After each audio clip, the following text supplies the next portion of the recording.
10월에라는 영화가 있습니다. 두 남녀의 사랑을 다룬 영화입니다. 다만 그 사랑은 시간을 초월한 사랑입니다. 그래서 10월에라고 부릅니다. 이 두 남녀는 서로 다른 시간대에 살고 있습니다. 남자는 현재에 살고 있고 여자는 1년 전에 살고 있습니다.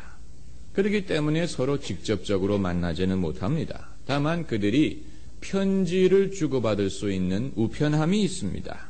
그 우편함에 편지를 넣어두면 다른 시간대에 사는 사람이 와서 그 편지를 받아볼 수 있다는 이런 내용입니다. 판타지와 같은 내용이지만 흥미로운 개념이 아닙니까?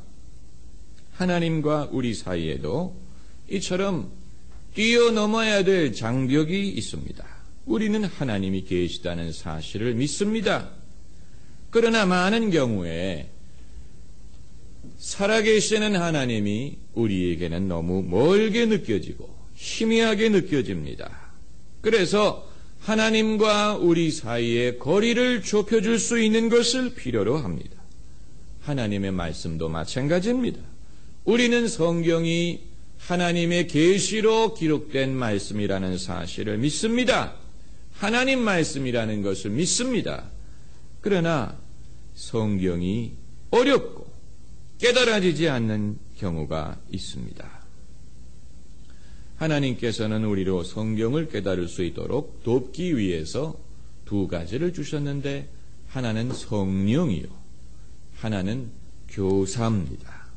성경 말씀을 깨닫기 위해서는 성령의 도움을 받아야 되고 그리고 교사의 도움이 필요합니다. 사도행전을 보면은 에티오피아 내시가 병거를 타고 가면서 이사야서를 읽고 있었다고 했습니다.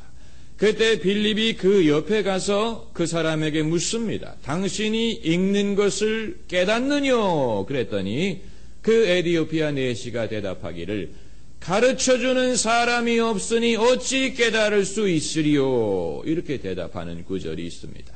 그래서 빌립이 그 병거에 올라타서 그 말씀을 중심으로 예수 그리스도에 대해서 증거하는 그러한 사건이 사도행전에 기록이 되어 있습니다.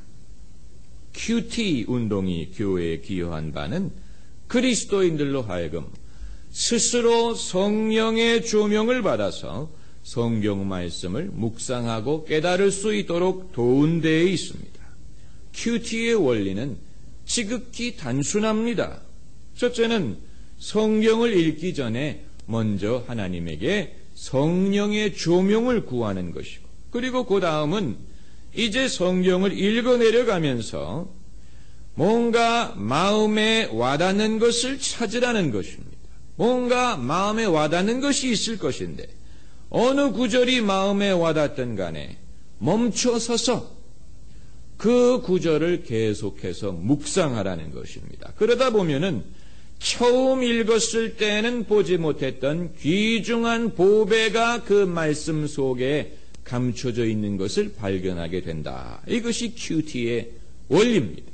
이 방법을 통해서 성경을 읽을 때 우리는 성경이 그저 사람에 의해서 쓰여진 글이 아니고 정말로 성령의 영감으로 쓰여진 책이라는 사실을 발견하게 됩니다. 그리고 성경이 살아있는 책이고 하나님의 말씀이라는 것을 깨닫게 됩니다. 다만 그렇게 되기까지는 성령의 조명을 받아야 될 필요가 있다는 것입니다. 오늘 본문 말씀은 예수님의 산상수훈의 첫머리가 되는 구절입니다. 예수께서 무리를 보시고 산에 올라가 앉으시니 산에 올라가 앉으셔서 가르치셨다 해서 산상수훈이 되었습니다. 마태가 예수께서 산에 올라가서 하나님의 말씀을 전달하셨다는 것을 의도적으로 집어넣은 이유는 모세가 호렙산에 올라가서 십계명을 받은 것처럼 예수님도 산에서 더 위대한 하나님의 계명을 전달하셨다. 이것을 이제 유대인들에게 부각시키기 위해서 예수님이 산에 올라가셨다는 사실을 성경에 규명하고 있습니다. 그리고 산에 올라가 앉으시니 제자들이 나온지라 입을 열어 가르쳐 가라사대. 예수님은 가르치시는 일에 주력하셨습니다. 예수님은 병자도 고치시고 기적도 행하셨지만 예수님의 주된 행위는 가르치는 일이었습니다. 그래서 병자를 고친 다음에 가르치시고 기적을 행한 다음에 가르치셨습니다. 예수님께서는 당신이 행하신 기적을 당신의 교훈의 하나의 시청과 교재로 사용하셨습니다. 예수님의 주된 행위는 가르치는 일이었습니다. 때로는 사람들을 가르칠 수 있는 기회를 얻기 위해서 기적을 행해달라는 요구를 거절하신 적도 있습니다. 여러분, 예수께서 가르치는 일에 주력하셨다는 사실이 시사하는 바가 무엇입니까? 그것은 하나님과 인간 사이의 커뮤니케이션이 가능하다는 것을 시사합니다. 하나님이 말씀하시면 사람들이 들을 수 있다는 것, 알아들을 수 있다는 뜻입니다. 얼마나 알아들을 수 있는지는 몰라요. 아마 다 알아듣지는 못할 것입니다. 그러나 적어도 우리가 구원의 길을 발견하고 축복의 길을 발견한 만큼은 알아들을 수 있습니다. 그렇기 때문에 예수님께서는 말씀하시는 일에 주력하신 것입니다. 그리고 또 하나 시사하는 것은 하나님과 인간 사이의 커뮤니케이션을 통해서 사람의 중요한 문제가 해결될 수 있는 가능성을 시사하는 것입니다. 기적이 없더라도 특별한 어떤 초자연적인 현상이 나타나지 않는다고 할지라도 하나님과 사람 사이에 의미 있는 의사소통이 이루어질 수만 있다면 우리의 많은 중요한 문제들이 해결되고 치유될 수 있음을 보여주고 있습니다.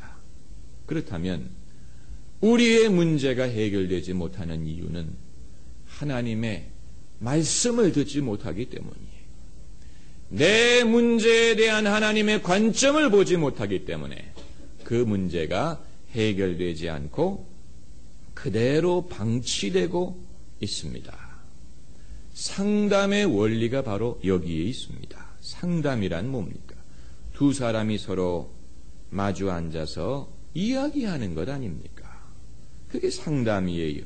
그런데 어떻게 두 사람이 마주 앉아 이야기하는 것으로 문제가 해결될 수 있느냐? 그러나 문제가 해결된다는 데에 있어. 그래서 예수님도 상담을 많이 하셨습니다. 니고데모에게 내가 물과 성령으로 거듭나지 않고는 하나님 나라에 들어갈 수 없다 말씀하신 것도 상담하면서 하신 말씀. 또 사마리아 여인에게 나를 믿는 자는 그 배에서 생수의 강이 솟아나리라 말씀하신 것도 상담 중에 하신 말씀. 내 보화를 팔아 가난한 자들에게 나눠주고 그리고 나를 쫓으라 하고 부자 청년에게 말씀하신 것도 상담 중에 하신 말씀입니다. 여러분, 현대인들은 고독합니다. 도시인들은 우리의 말을 들어줄 사람을 찾지 못합니다. 미국에서 어떤 사람이 신문에 이런 광고를 냈다고 합니다. 1시간에 20불을 주면 내가 당신의 말을 들어주겠습니다. 그랬더니 얼마나 많은 사람들이 그 광고를 보고 자기 말을 들어달라고 전화를 하는지. 우리나라에도 그렇게 하면 좋은 아르바이트가 될지 모르겠습니다만은 세상에 사람들이 많은 것 같지만 정작 내 말에 귀를 기울여 줄 사람은 극히 드물어요. 극히 드물어. 그렇기 때문에 인간의 많은 문제는 우리의 말을 들어줄 사람이 없고 또 필요한 말을 해줄 수 있는 사람이 없기 때문에 발생하는 것입니다. 그리고 우리가 알아야 돼요. 오늘 본문 1절 말씀을 보면은 예수께서 무리를 보시고 무리라는 말이 등장을 합니다. 산에 올라가 앉으시니 제자들이 나온지라. 제자라는 말이 나옵니다. 그리고 입을 열어 가르쳐 가라사대 하면서 산상수훈을 시작하셨습니다. 그렇다면 여기에서 우리가 의문을 갖는 것은 예수님께서 무리에게 말씀하셨느냐 아니면 제자들에게 말씀하셨느냐는 것입니다.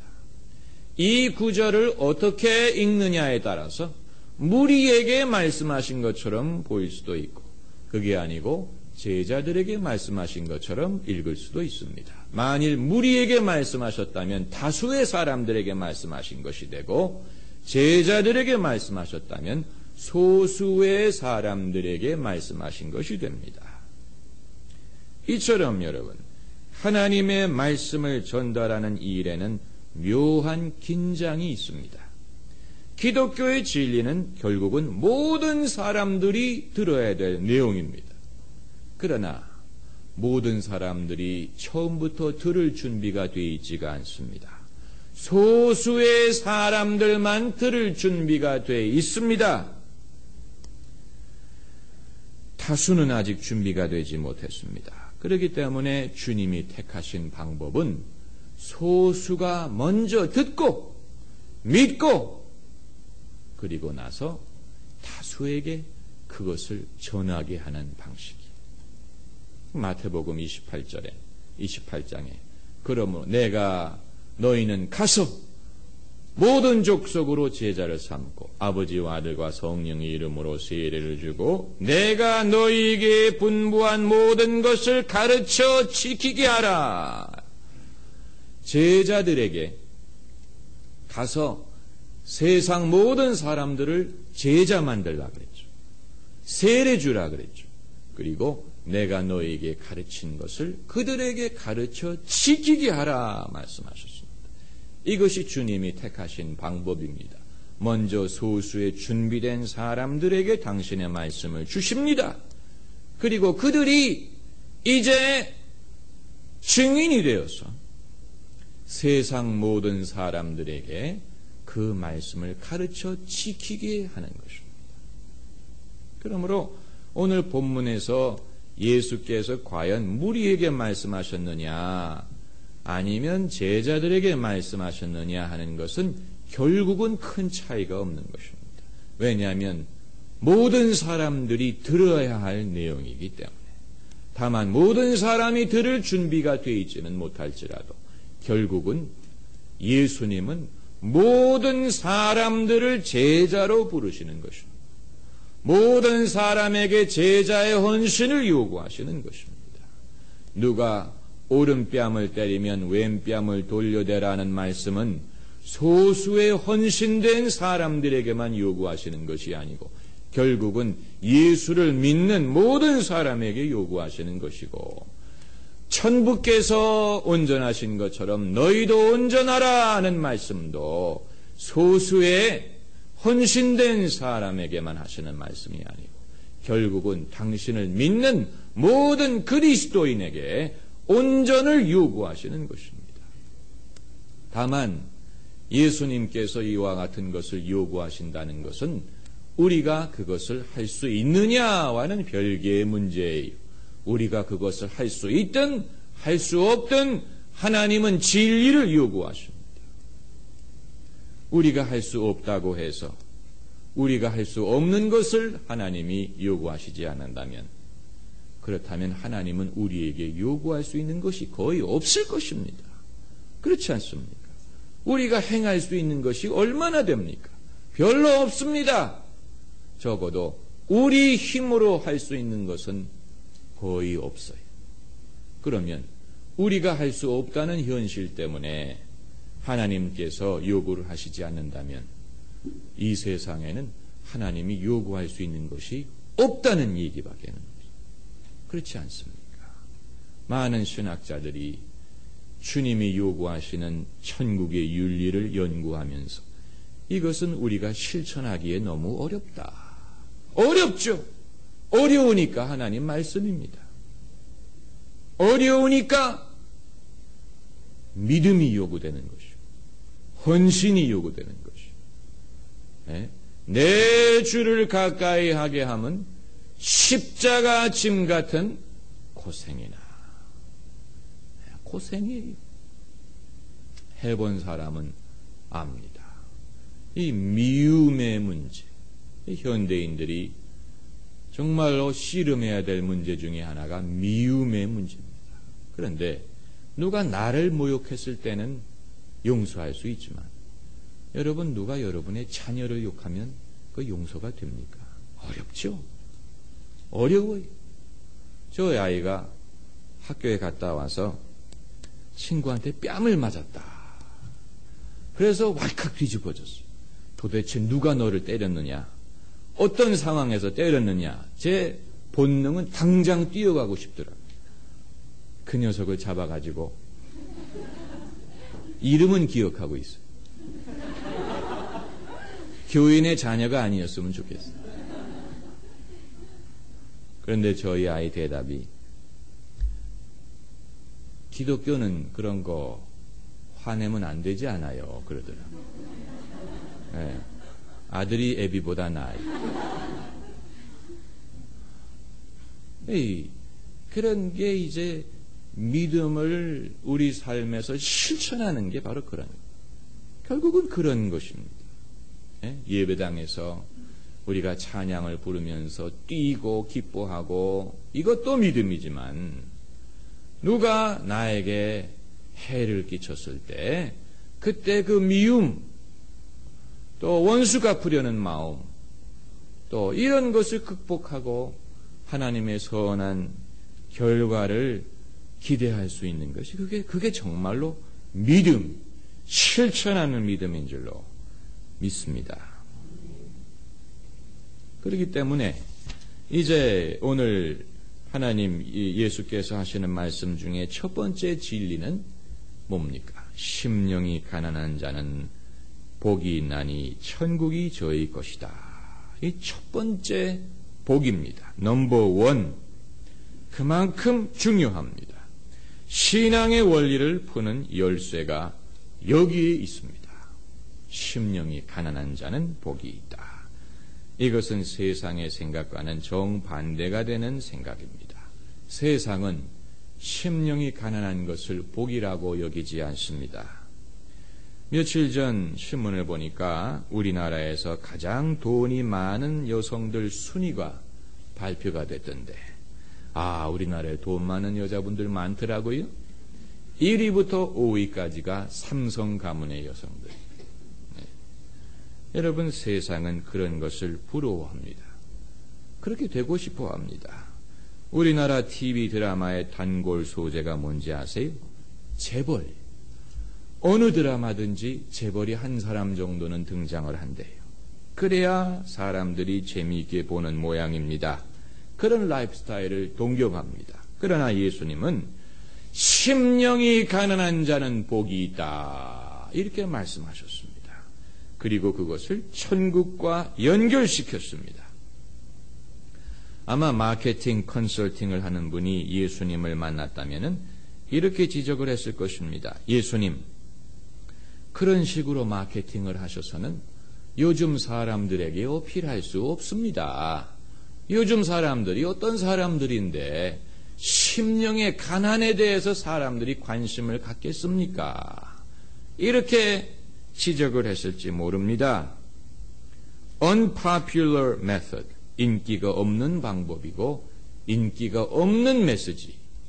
그러나 여러분, 예수님은 이 첫마디로 전곡을 찌르셨습니다.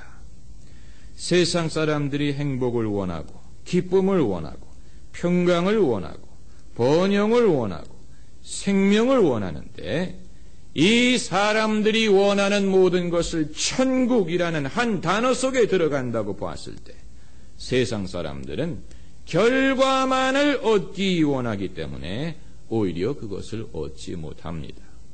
예를 들어서 기쁨을 생각해 봅시다. 사람들이 다 기쁨을 원하고 행복을 원합니다. 그러나 기쁨만을 원하게 되면 어떻게 됩니까? 오락, 엔터테인먼트, 도박, 술, 쾌락, 심지어 마약, 이런 것을 통해서 그 행복이라는 상태를 얻으려고 할 것입니다. 그러나 그것은 현실 도피가 될지언정 정작 기쁨을 주지는 못합니다.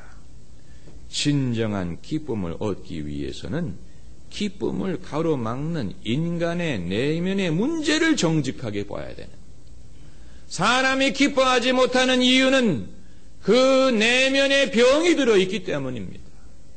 행복하지 못한 이유는 그 심령에 있습니다. 그러므로 정직하게 그 내면의 문제를 들여다보고 그 문제로 인해서 고민하고 그리고 내면에서부터 해답을 얻어야 비로소 진정한 평강을 얻을 수도 있고 기쁨을 누릴 수도 있고 행복해질 수도 있는 것입니다. 그렇기 때문에 예수님은 부정적인 것을 먼저 말씀하신 거예요. 그릇을 채우기를 원합니까? 먼저 그릇을 비울 수 있어요. 기뻐하기를 원하십니까?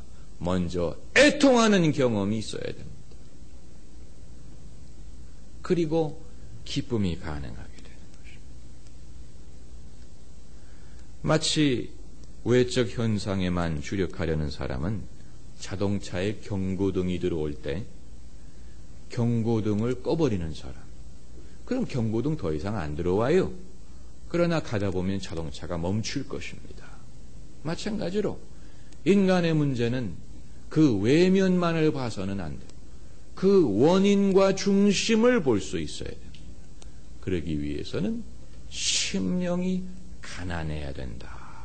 이걸 말씀하시는 것입니다. 결국 심령이 가난하다는 말은 겸손을 뜻합니다. 사람이 겸손할 수 있어야 그게 복의 근원이 되고 천국을 소유하는 것이다. 영생을 소유하는 것이다. 하나님의 능력을 경험하는 것이다. 이 모든 것이 내가 나의 절대적인 연약함과 궁핍함을 인정하고 고백할 때 가능해진다는 것입니다. 우리는 철저하게 연약한 존재, 비참한 존재입니다. 그걸 인정하는 사람이 있고 부인하는 사람이 있습니다. 세상은 그것을 부인하고 숨기려고 합니다. 그러나 천국 백성은 가장 먼저 자신이 영적으로 곤고한 존재라는 것을 인정합니다. 사도 바울의 말처럼 오라 나는 곤고한 자로다. 내가 원하는 선은 행하지 않고 내가 원하지 않는 악을 행하는도다. 누가 나를 여기서 건져내랴. 그것은 사도 바울의 고민뿐만이 아니고 모든 사람의 고민입니다. 여기에서 이제 비로소 주님의 은혜를 의지할 수 있게 되는 것입니다. 할렐루야. 은혜를 받는 길은 그러므로 나의 연약함을 고백하는 길밖에는 없어요. 반대로 자기의 능력을 의지하고 자랑하고 자기의 상태를 정직하게 인정하지 않으려는 사람은 은혜를 받을 길이 없습니다. 그게 바로 심령이 가난한 자가 복이 있나니 천국이 그들의 것이라는 원리입니다. 찬송가 535장 가사가 그 진리를 잘 보여주고 있는데 어두운 후에 빛이 오며 바람 분 후에 잔잔하고 소나기 후에 햇볕 나며 수고한 후에 쉼이 있네. 설교 끝난 다음에 부를 찬송입니다마는 그 가사가 얼마나 귀한지 몰라요. 오늘날 우리나라와 민족이 꿈이 없다고 말합니다. 우리는 나에게는 꿈이 있습니다. I have a dream. 이 유명한 연설을 기억합니다. 마틴 루터 킹 목사가 한 연설입니다. 여러분, 우리가 유념할 사실은 이 꿈 연설을 한 사람이 백인이 아니고 흑인이었다는 사실. 온 인류를 감동시킨 그 꿈은 흑인의 가슴에서 우러나왔습니다. 그 꿈을 가능하게 한 것은 오랜 세월 동안 흑인들의 서러움과 고난과 가난과 억압과 차별과 아픔이었어요. 그게 있었기 때문에 그 아픔의 와중에 조개가 진주를 만드는 것처럼 그 심령에서 믿음의 능력으로 꿈이 탄생을 하는 거예요. 믿음의 능력은 이와 같습니다.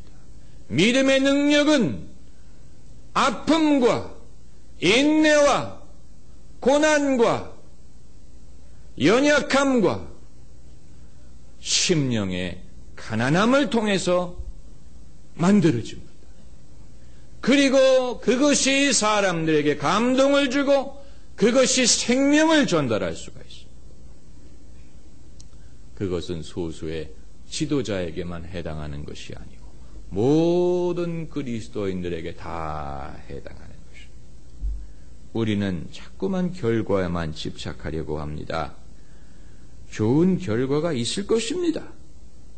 그러나 가난한 심령을 통해서 좋은 결과를 얻을 수 있는 터전이 준비가 되는 것입니다. 심령이 가난한 자에게는 복이 있습니다. 그것이 가장 근본적인 복입니다. 기도하십시오.